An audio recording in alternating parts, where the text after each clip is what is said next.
Okay, let's look at a slightly harder rational inequality. So step one, same steps. We're going to ignore that inequality sign. All right, so step one, we're going to ignore the inequality sign. So what we're going to do is we're going to treat it as an equal sign and solve the equation like you would. So this will give me 2p squared plus 6p is equals to p minus 2. That means 2p squared plus 5p plus 2 equals to 0. You can factorize that into 2p and p. You want 2 and 1 both plus. So therefore you get p equals to negative half and p equals to negative 2. So there we go, we've got two key values here already. Now, because it's a rational function, our left-hand side is rational expression. That means in the denominator, we're going to get an asymptote, all right? So I know that p minus 2 equals to 0 is an asymptote. What that means is p minus 2 cannot be 0, okay? So what value would make this expression to become 0 is p equals to 2. That's your third key value. So I've got three key values here, 1, 2, and 3. We've got these are the key values. The only difference is this is the asymptote. All right, so now once I've done that, step 2 is draw a number line. Okay, so we want to draw a number line, and divide and test the regions. So what we have is we're going to do a number line, and this time the number line is divided into 4 regions by 3 values, negative 2, negative half, and you got positive 2. That means it divides the number line into 1, 2, 3, 4 regions. So I'm going to have to pick 4 values. Something over here, I'm going to pick negative 10. Something between these two, I'm going to pick negative 1. Something here, I'm going to pick 0.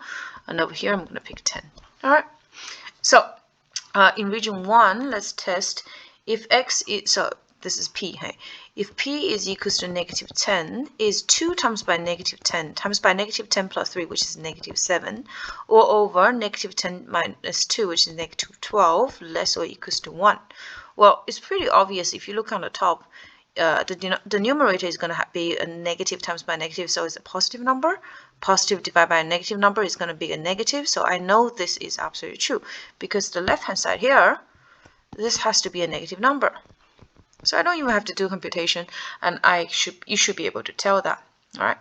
Now for the second region over here, so just to go to the second region, if p is equals to negative 1, I'm trying to see if 2 times by negative 1 times by negative 1 plus 3 is 2, or over negative 1 minus 2 is negative 3, is a less or equals to 1.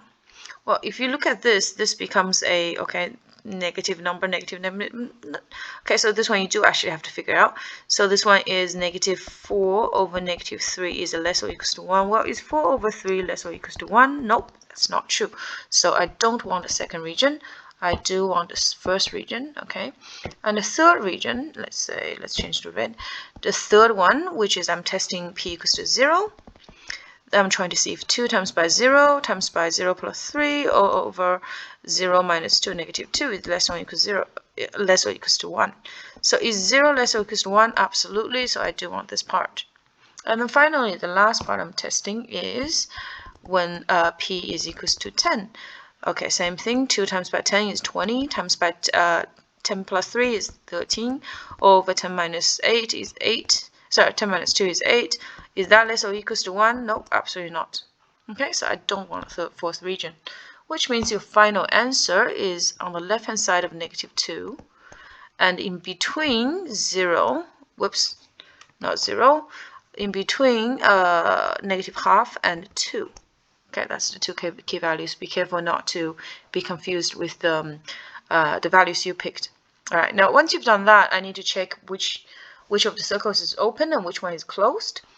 So because this is an asymptote, okay, so p can never be equals to 2, so that means p equals 2 has to remain open.